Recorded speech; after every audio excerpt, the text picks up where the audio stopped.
早上起床，妈妈炖好了这一锅。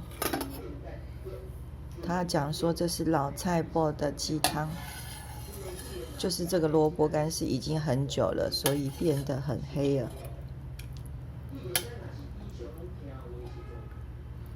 她说她听人家讲说老菜脯可以治咳嗽，老菜脯鸡汤可以治咳嗽。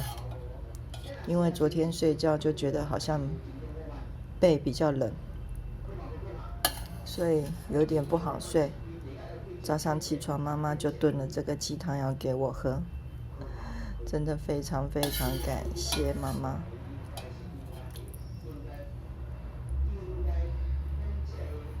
好浓的颜色跟味道，好浓的爱。